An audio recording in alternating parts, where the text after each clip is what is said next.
Welcome to this session on opioids and pain management in children, presented by Dr. Mohammed Ishaq Tayoub, Pediatric Palliative Care Consultant at MNJ Institute of Oncology and Regional Cancer Center in Hyderabad, India.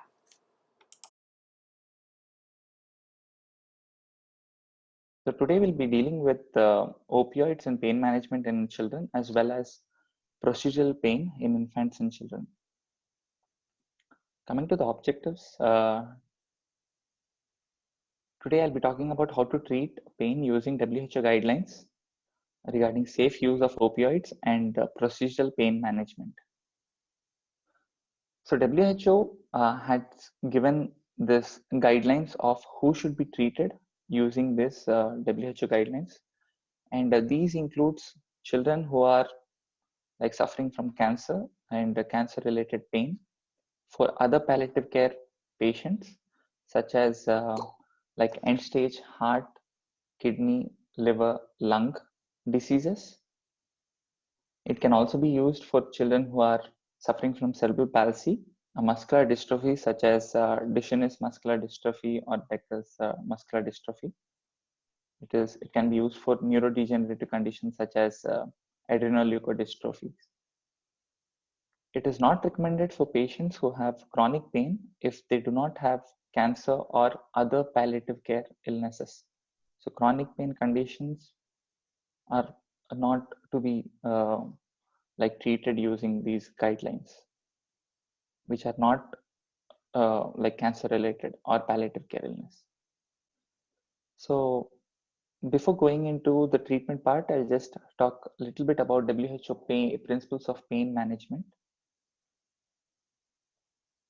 So WHO principles of pain management, the principles are by the WHO ladder. So we have a two-step ladder for pediatric children, pediatric patients. Then the second principle is by the mouth. By the mouth is the most like safest route to give opioids or any other medication. Third principle is by the clock. So every medication has to be given based on the time of its action. So it varies with drug to drug. For opioids, for example, morphine, it has to be given every fourth hourly. And we have to also talk regarding the PRN doses. The fourth principle is by the individual. So the treatment or the pain management should be individualized according to the child. The fifth is adjuvant therapies. So adjuvants are co-analgesics that can be given along with the main pain medications. So under adjuvants, you have corticosteroids, you have tricyclic antidepressants, you have anticonvulsants such as sodium valproate, and the last is to prevent side effects. So we'll be talking a little bit about side effects, and we have to keep in mind how to prevent them and how to avoid them so as to provide good quality care.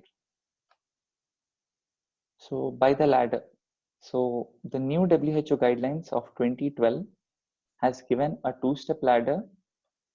This is different from adult, where there is a three-step ladder which was used till recently, and now it has been like a four-step ladder in case of adults. But in pediatric, we only have two-step ladder, in which step one is of mild pain. And mild pain, I say it is like a pain scoring of 1 to 3 comes under mild pain. And step two is for moderate to severe pain, in which we have to use opioids. There is no middle step where you use weak opioids. So this is regarding what I was telling. Step one is used for mild pain. Here the medications that can be used are paracetamol and NSAIDs. The NSAID which we commonly use is ibuprofen. Step two is used for moderate to severe, and one like major drug which we use at our center is morphine.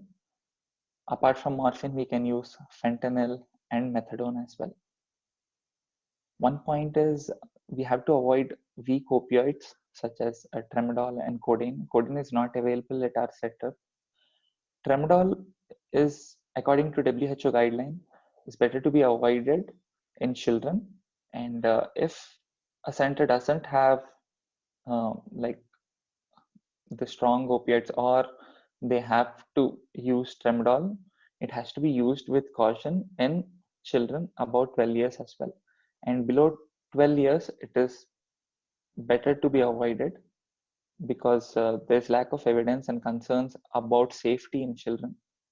And tramadol as such also leads to decrease in threshold of seizures. So tramadol is avoided.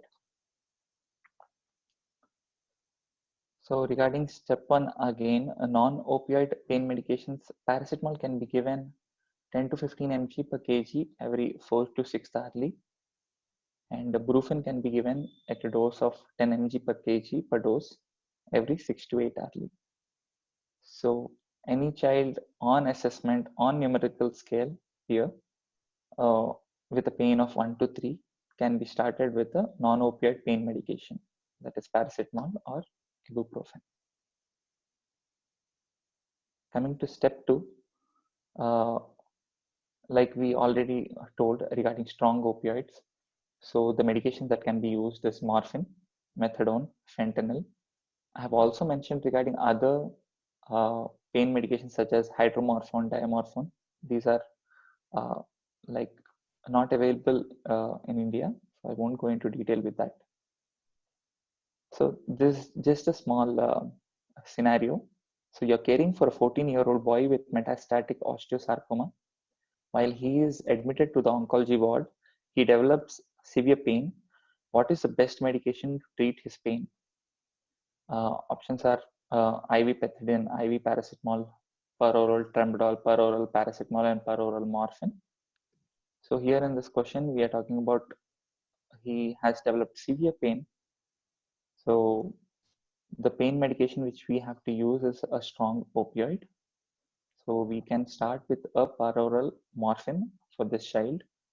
So at times when a child is complaining of severe pain, we can also give the child a sub-Q morphine because the action takes less time and we can relieve the pain immediately. The other principle is by the clock. So when the pain is constantly present, pain medications should be given at regular intervals. Like I told, like for few medications, for example, NSAIDs, it can be given 6 to 8 hourly. For morphine, it has to be given 4th hourly. So it depends on the kind of medication you're giving.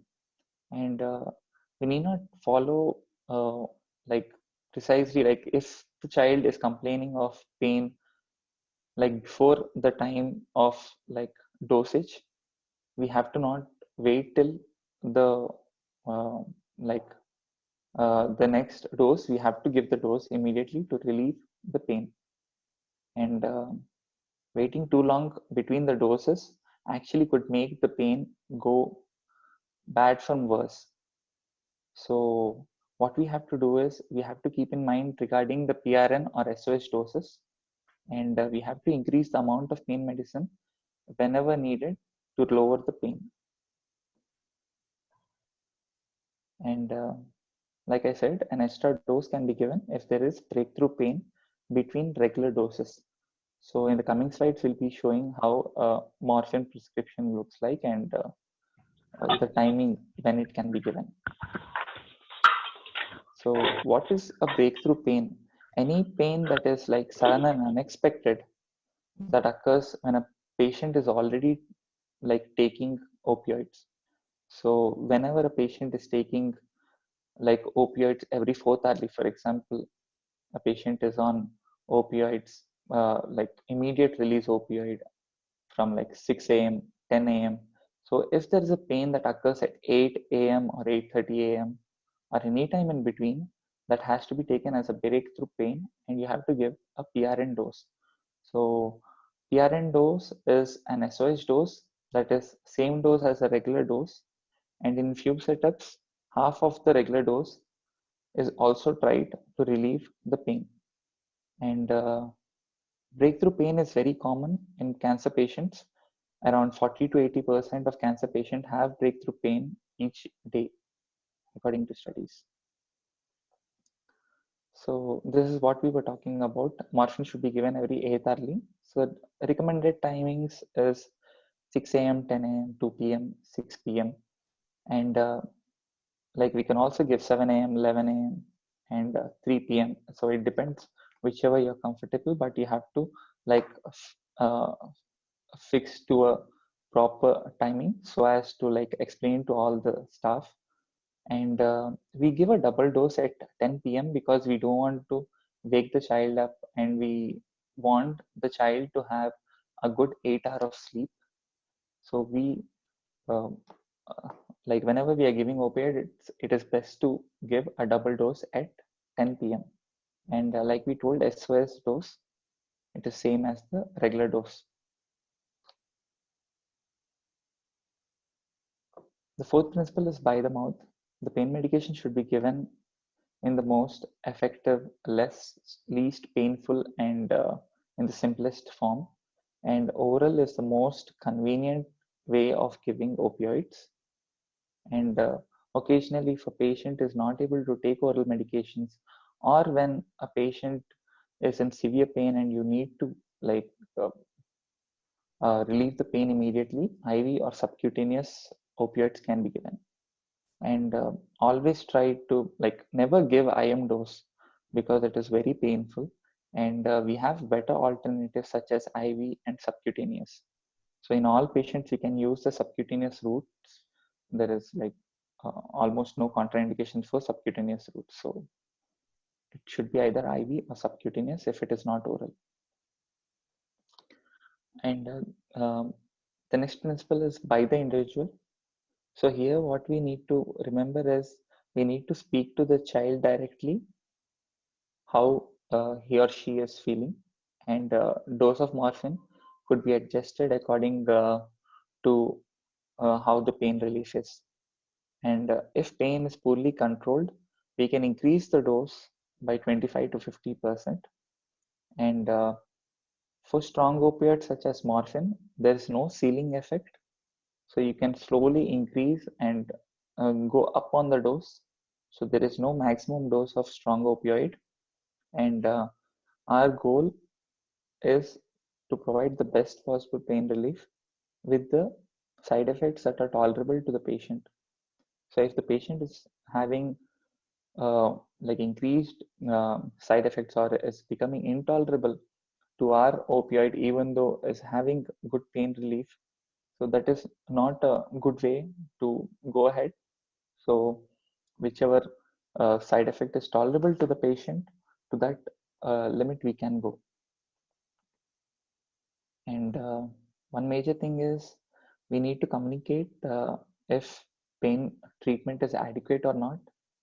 So whenever we are starting a child on pain medication, we tell the parents that we are going to come back and we are going to reassess the child in 1 hour or like 2 hours. So according to the degree of pain. So whenever we are giving oral medication, if a child is in severe pain, we tell them that we come back to you in an hour and a half, and we'll ask them to know like to what extent the pain relief is. And always have open-ended question regarding how the pain is, and based on that you can like increase the dose or continue with the dose. And if the patient is awake and complaining of pain, you can always give an extra dose of morphine, uh, like we have told, an SOS dose or a PRN dose. So whenever a child is complaining of severe pain, you stay there and like give an extra dose so as to see the child is having proper pain relief. So this was regarding principles of morphine. Now coming to how to safely and effectively prescribe morphine. So there are some false beliefs about morphine and myths. So I'll just go regarding the myths and facts. So there's a myth that we have to withhold morphine for the last days of life. But the matter of fact is, give morphine for a good for severe pain, for a good pain relief. So when there's a good pain relief, the quality of life improves, and the end of life is better, because if there is pain and discomfort, the end of life is very troublesome. And the dose can always be increased. Like we told, there is no ceiling effect. So you can give the dose which is maximally tolerated by the patient with the least side effects. One more myth is morphine hastens death, but according to few studies, palliative care can prolong life, and morphine ensures good quality of life with relief of suffering. One more myth is morphine causes addiction. There's a physiological antagonist of morphine, that is pain. So patients who have pain and like are suffering with pain, they almost never get addicted to morphine. And children cannot tolerate opioids is a big myth. Morphine can be used safely in children. So this is regarding regular oral morphine doses. So in adults and in pediatrics, actually all the medications are based on per body weight. So children with more than 25 kgs, we can start a dose of 5 to 10 mg every fourth hourly. In children like more than 1 year, we can give a dose of 0.2 to 0.3 mg per kg every fourth hourly, according to the weight. And if it is an infant, we go with a lesser dose of 0.08 to 0.2 mg per kg every fourth hourly. And if the pain is poorly controlled, we can always increase the dose by 25 to 50% of the SOS dose. Coming to IV or subcutaneous morphine.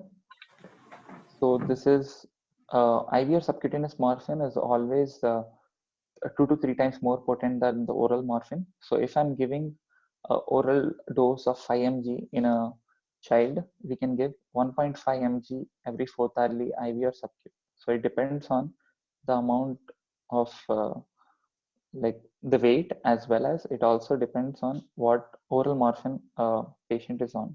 But if you are starting an IV or subcu morphine for severe pain immediately on seeing the child, we can start with 0.1 mg per kg every fourth hourly. And in case of infants, you can use the same from one month to 1 year. You can use the same dose of 0.1 mg per kg, sorry, every fourth hourly. But in case of neonates, you go like half the dose of what is recommended for infants, which is 0.025 to 0.05. And this can be given every sixth hourly instead of fourth hourly. So apart from immediate release, we have sustained release oral morphine as well. And the duration of action of sustained release is 8 to 12 hourly. So like unlike adults where you keep sustained release every 12th hourly, we can start a child on sustained release after knowing what the immediate release morphine dose is. We can divide the total dose by 2 and we can start the sustained release formulation. And like it is told, it is not appropriate as an initial pain management. So since immediate release provides immediate relief, we have to start a child on immediate release morphine, and based on the response and based on the like if a pain is stable, then we can convert the immediate release to sustained release, and only use after patient has been stable dose of morphine for at least 5 days. So these are the Ishak, different. you have, sorry, Ishak, for interrupting. Yeah. You have around 3 to 5 minutes. Yeah, okay, thank you. So coming to opiates used for moderate and severe pain. So here I just want to tell regarding that per oral and IV dose. When you see, you can see that per oral dose is 0.2 to 0.3 and IV or subcu dose is 2 times or 3 times less than the oral dose. And fentanyl can be given in an interval of 30 minutes or it can be given continuously as well. So the dosage is same for like continuous infusion, which is 0.1 mcg per kg per hour. So if you are giving every 30 minutes, it is almost the same dose or half the dose of fentanyl. And methadone is another very good drug which can be started orally as 0.1 mg per kg. So methadone is started whenever we know proper dose of morphine is like when we have a regular dose of morphine and we want to like convert, that is when we shift from morphine to methadone. We don't start methadone directly till now haven't started methadone directly. So it is always morphine unless and until we have to uh, if morphine is contraindicated, then we go to methadone directly. So this is a small case regarding a 6-year-old girl with AML. She has relapsed with the bone marrow transplant, and you assess at home, and she has significant limb pains related to bone marrow infiltration. She's having severe pain, and it is not getting controlled with acetaminophen and ibuprofen. So how do you treat her pain? She's 20 kilos. So this is just to have a proper calculation regarding how to start an opioid. Since she is in severe pain, we go with step 2 of WHO ladder. So oral morphine can be started with 0.2 to 0.3 mg per kg per dose. So based on her weight, we are getting a dose of 4 mg Q4H. So in Nepal, I know that there is availability of syrup. So you can just put the child on like 4 mg, which is 2 ml of morphine. And you can also give breakthrough doses, explain them that breakthrough doses are to be given. And that is how you can like control her pain. So what should we teach the patients about taking pain medications? So there are 6 key points. So we have talked about how to take morphine. So better to be given orally. So each child will be requiring a particular amount. What we do at MNJ is if a child is to be given 2 mg of morphine, we just take a tablet, mix it in plain saline or water, and we tell them to how to like how to give the doses. We ask them to we mix and give it to them, and we also empower them how to mix it whenever it is needed, and we tell them in quantity of mls so that they don't get confused. Other counseling point is we have to tell them regarding the precautions that are to be taken, regarding how it is to be given as well. Whenever there is additional pain, increased pain, you have to give one more dose, we have to tell. Regarding side effects, so opioids can cause nausea, vomiting, constipation, which we'll be dealing in the coming slides. So we have to tell them regarding these side effects so as to they are like prepared and they don't stop the medication when these side effects come, fearing for the child's health. And for increasing pain, we have to tell them to contact the doctor or the health professional or the nursing staff, whoever is available from our team. And we have to also tell them regarding how to use the SOS dose. So these are the side effects: nausea, vomiting. So whenever a patient is complaining of nausea and vomiting, it is a good practice to give metoclopramide or haloperidol. Ondansetron does not work for nausea and vomiting. That is because of opioids.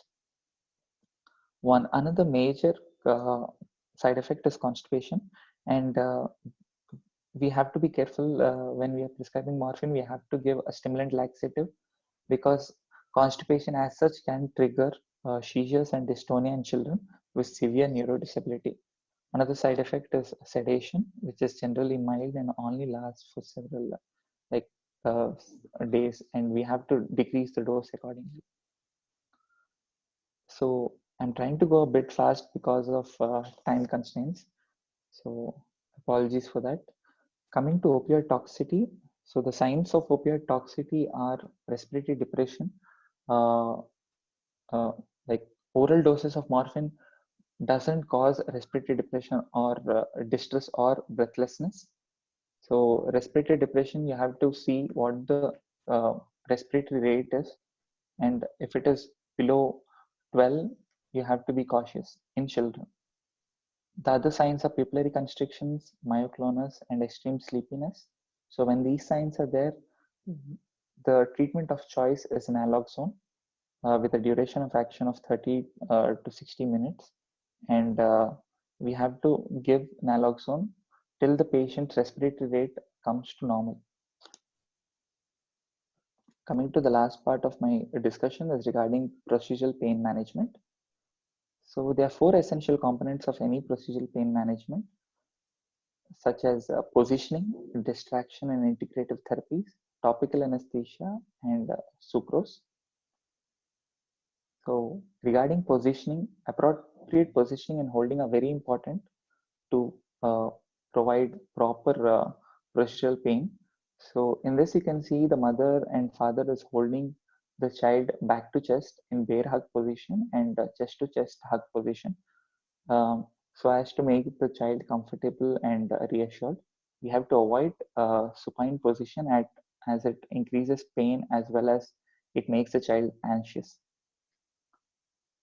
Another major part is distraction or integrative strategies. Distraction reduces anxiety and can improve comfort, and it varies from child to child how we use distraction techniques. So for infants or young children, breastfeeding, swaddling, kangaroo position, kangaroo mother care position, or dimming of light or noise, and usage of small toys or bubbles is a very good way for distraction in case of infants and young children. For older children, you can ask the parent what has worked before for them and what do they think would help. Video games or games on phone or tab is very helpful, and storytelling, talking, and reading books is also very good distraction technique. And relaxation techniques such as deep breathing and mindfulness regarding the procedure also makes them less anxious regarding the procedure. Coming to topical anesthesia, so whenever we are giving a needle procedure, like giving a topical anesthetic is a thing which we have to do for every child unless and until they refuse. So one example is AMLA creams, which is Ishak, eupeptic mixture of lignocaine and Dr. Ishak, yeah, it's like the last 1 minute, please. yeah, okay. So we can use AMLA creams, which take around 45 to 1 hour to act. So this is something which we have been using in our practice. So AMLA is nothing but lidocaine and prilocaine, 2.5%, and the minimum application time is 60 minutes, and it uh, gives a duration of action of like 1.5 hour to 2 hours.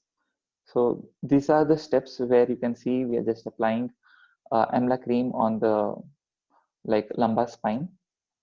So this is how we can do it. And the last thing is regarding sucrose. So sucrose is effective in managing mild to moderate pain and in children, and it can be used from 0 to 12 months and not only in newborns. It reduces pain and crying during painful procedures. And sucrose can be given 2 minutes prior to procedure, and the duration of analgesia is 4 minutes.